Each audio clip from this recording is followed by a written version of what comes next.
Good evening, this is Pipe Hooligan coming from South Carolina where it is a cool rainy evening. I wanted to bring you guys up to speed. We talked a little bit last week about pressing and pressing tobaccos, and today we're going to take some out so that you can see I've pressed a variety of different blends, and the first one we're going to remove from the press is Ardfinnan. I went through a couple of incarnations of pasta presses. I found these that I really like.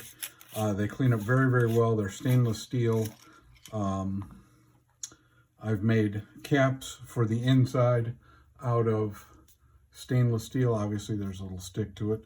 But the stainless steel, again, as you're working with the presses, you want something that's not going to pick up bacteria and be easy to clean, and I think that stainless steel was just far and away the best choice. And we have our first plug of Ardfinnan coming out. You'll notice I am wearing gloves today, and that is for two reasons. One, it's more sanitary to wear your gloves when you're working with tobacco, and two, I sliced two of my fingers yesterday, so there we are. So today I get to wear gloves. So there's the first puck of Ardfinnan, and just so that you can see, let's get a piece of wax paper and put that on there. Turn it on. We've got it at 0, and the reading on it is 2.2 ounces.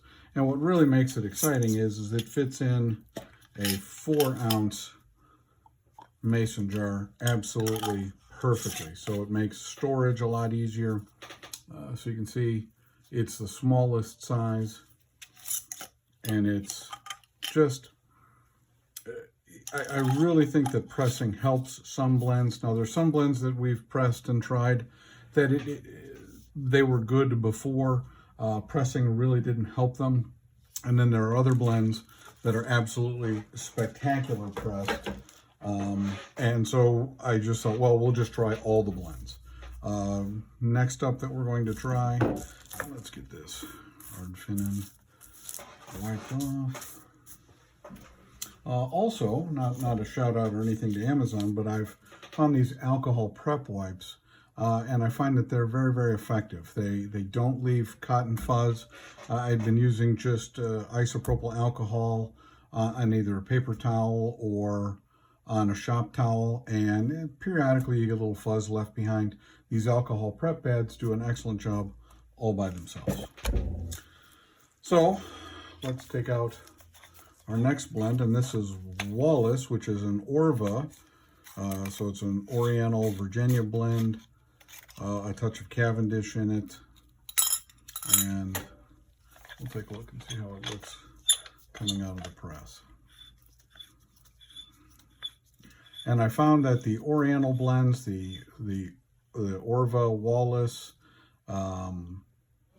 as well as Cornwall and Queen's Reign, are so much better pressed that it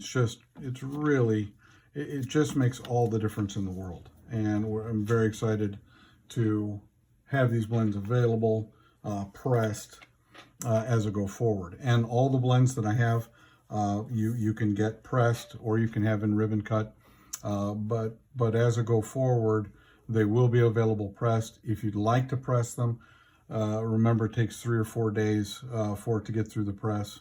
And again, very excited about how they come out, and they just smell spectacular. Just wonderful tin note, and the pressing really saves on storage. And let's pull the weight out and go back and see what we've got here for Wallace. And Wallace is 2.2 as well. So they're a little bit bigger through the pressing process. And again, I make them a little bit bigger simply because there's a little bit of waste factor involved, simply because periodically the tobacco sticks to the top or the bottom of the press, and I don't want anyone to get less than what the jar weight says. So all of the pressed will be a little bit over 2 ounces in a jar.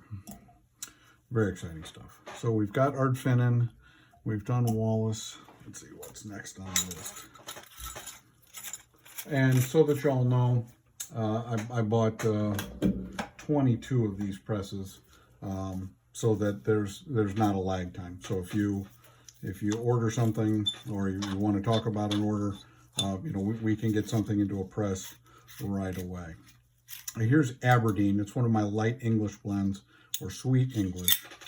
I really like this blend. I'm hoping that the pressing has done it some favors. And as we talk about, you know, pressing tobacco and the melding of the flavors, sometimes it works great, and sometimes it doesn't give you quite what you want. And this one is almost 3 ounces. It's 2.95 ounces. This is a sample. I haven't pressed this one before, so wanted to be able to drop this in and try it out. And you'll see even at 3 ounces, it still drops in, fits perfectly in the 4 ounce. I think we could probably almost get 4 ounces. Now, I will tell you, if you want to press these at home using these presses, that 4 ounces is a little beyond the range of these presses being effective. I've gone up to 3.75. I was not happy with the results. I got a 3.75. So I would tell you to keep it at 3.5 and under if you're going to do this at home. So that's what we've got here. Let's get on to the next one.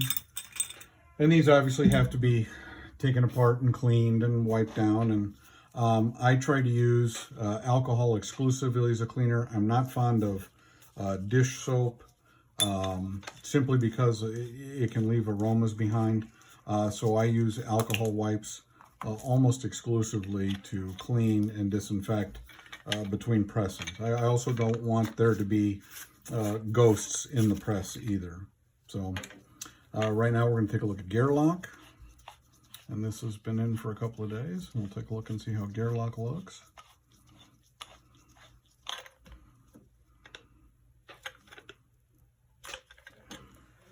And just an outstanding little puck. I'll weigh this one off screen. It comes in at 2.1. But Gerlach, if you haven't tried or seen Gerlach out and about, just a wonderful, it's about the closest thing that I do to an aromatic, a very sweet, very fragrant Virginia vapor type blend. It's got a very light touch of Perique in it. It has black Cavendish, a couple of different reds, a dark burley. It's just a wonderful, wonderful smoke if you get a chance to try it.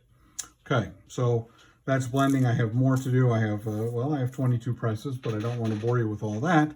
But I will talk about a YABO today.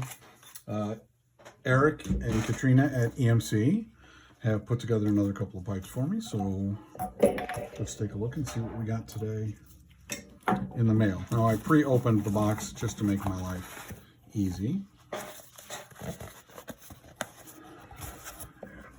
Box. And let's take a look at the Custom Cob creations. Eric makes absolutely spectacular pipes. Oh, look at that. Isn't that wonderful? Just a spectacular pipe. Nice deep bowl. Again, that green and black Waterman, which I absolutely love. I think it's almost replaced red and black Cumberland for me. But just a fantastic look. What a wonderful pipe. Black adornment, again, a briar stem, briar cap in the bottom. Eric just makes spectacular cobs. If you haven't been to his Instagram, please look him up. It's EMC_Custom_Cobs. Does fantastic work, and these are my second and third pipes from him. And another poker, just a fantastic look. The horn adornment, just wonderful pipes. Okay, so let me ask you a couple of questions so that you guys can put your thoughts and comments. What's your vote? Do you like pressed and cake form versus ribbon cut? what matters, what's important to you. Also, if anyone is interested in a tobacco cutter, I'm currently restoring 4 of them. Found a gentleman who cut me a deal on it. He had a couple of them laying around. They need some work. I'm working on them right now. I'm very excited to do it, and I'm gonna slice a little hard filling so that you can all see. And we'll just put that. Well, let's try to do this where you can actually see it. So again, in the comments below, do you do pressed, ribbon? What's your preference? What matters to you? Let's see if we can bend the light around a little bit. And it just, I know that Jay Furman loves broken flake. But look at how nicely this cuts. And, you know, the vintage cutters just have such a smooth action. They're really a delight to have one.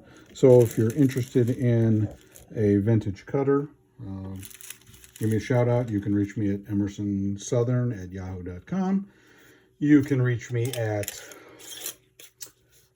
Emerson Southern Forged on Instagram, or you can reach me at Pipe Hooligan, also on Instagram. Tell me what you think. Tell me what you'd like to see, what blends that we need to work on next, and what you'd like to see from Emerson Southern Forged. So last but the very last thing on the list, I whipped one of these up yesterday. I don't know if any of you are like the rest of me. I hate when my lighter and pipe tamper clank in my pocket. So I had a little extra leathers, did a little stitching, put it in. So I've got my pipe nail, and if you want an excellent little pipe nail like this, I recommend you contact Mad Max Forge. And then this is just my Zycar pipe lighter. They fit in very comfortably, slides in, no clanging in the pocket. So if you're interested in how to make one of those, hit me up. Let me know, leave me a comment, or you can, again, reach me directly, emersonsouthern@yahoo.com, or you can message me again at Pipe Hooligan or Emerson Southern Forged on Instagram. Thank you so much. Greatly appreciate you spending a little bit of time with me tonight. If there's anything that I can do or you'd like to see, please let me know in the comments. Have a wonderful evening.